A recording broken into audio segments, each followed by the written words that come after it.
Sue and I were neighbors, and we stared at each other across this empty lot. I have this empty lot, and I started to kind of speculate what I could do there. I had been interested in co-housing for a long time and was looking for ways to get co-housing in the city. The problem is there's not a lot of land area for a 40-house development like up at Eco Village. So she and I just kind of cooked up this notion of putting people in our backyard. It's like, you know, your great idea should be done in your backyard. Then you have to live with it, so you know you're going to be committed to it.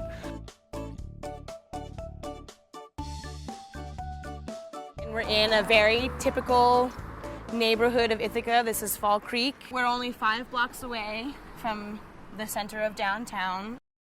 It's pretty quiet, it's pretty nice, and now we're home. Here we are. This is the Pocket neighborhood.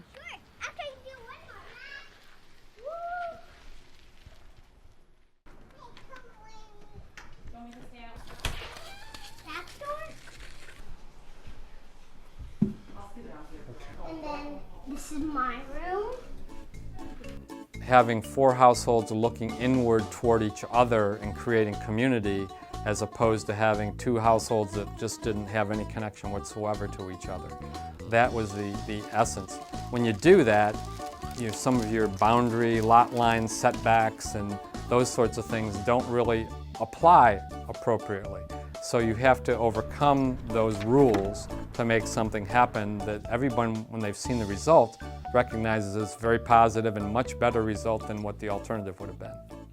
And so designing these houses to be facing each other and to have doors that open to each other has made such an immense difference in how easy it is to just interact. And because we interact so much more, we check in more about things like, oh, have you gotten the tax bill yet? Or, oh, can you watch the boys for 5 minutes while I run down the street?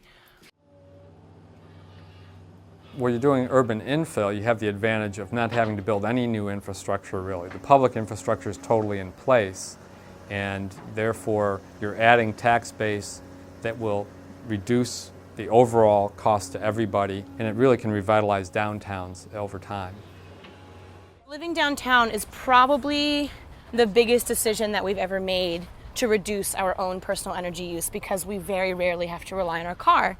So if a car costs you $8,000 to $9,000 a year, you have that much money to spend on a higher mortgage price or more taxes or something living in the city, and ultimately you'd save money, especially in houses like this where you have virtually no energy bill. We're putting 3 inches of foam on the outside of the foundation itself all the way to the footer.